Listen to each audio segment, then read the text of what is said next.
দীর্ঘদিন ধরে কর্মরত ৬৬ জন কর্মীকে বাদ দিয়ে নতুন করে ৯৪ জনকে আউটসোর্সিংয়ে নিয়োগ দিয়েছে বাগেরহাট ২৫০ শয্যা বিশিষ্ট জেলা হাসপাতাল। এই নিয়োগকে কেন্দ্র করে ব্যাপক অনিয়ম ও স্বজনপ্রীতির অভিযোগ উঠেছে।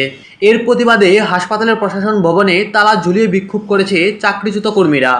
এ সময় তারা প্রশাসন ভবনের সামনে অবস্থান কর্মসূচিও পালন করেন। অবিলম্বে তারা বিতর্কিত নিয়োগ বাতিল, অভিযোগে নিরপেক্ষ তদন্ত এবং পূর্বে কর্মরতদের পুনর্বহালের দাবি জানান। আন্দোলনরতদের অভিযোগ, নিয়োগে সরকারি আউটসোর্সিং নীতিমালা লঙ্ঘন করা হয়েছে। দীর্ঘদিন ধরে কর্মরত ৬৬ জনকে কোনো গ্রহণযোগ্য কারণ ছাড়াই বাদ দেওয়া হয়েছে।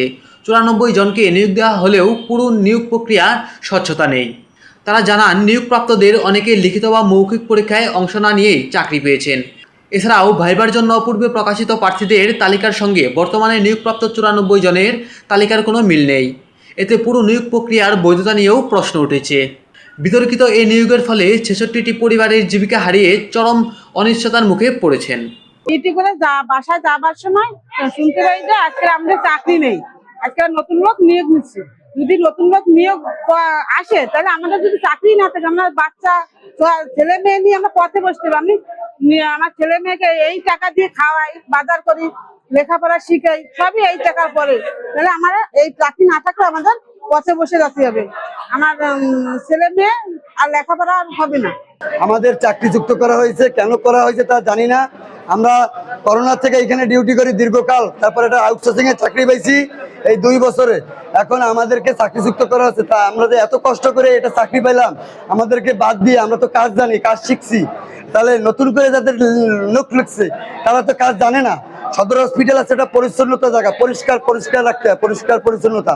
এখন এইখানে আমরা দীর্ঘদিন কাজ শেখার পরে এখন নতুন করে লোক দিয়ে আমাদেরকে বাদ দেওয়া হবে।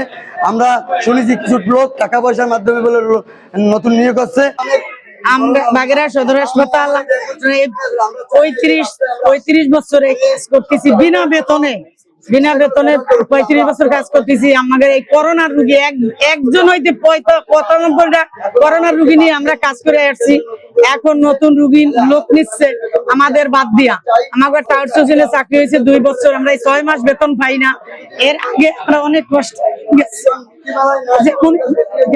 আমার ছেলে মেয়ে নিয়ে কোনো তারা মুখ দেখতে পারে না। করোনার আমাদের কষ্টে গেছে, বেতনে কাজ করে আসছি।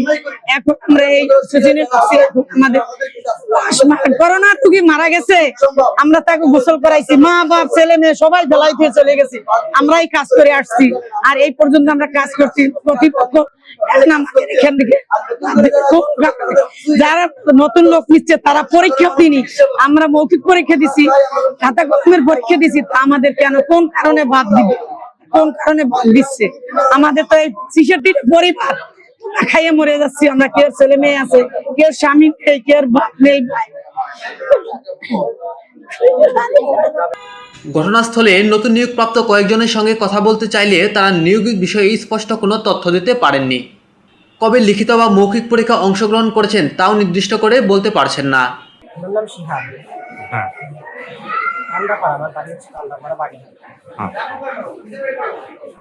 কবে নিয়োগ পেলেন? চাকরি হয়েছে কবে?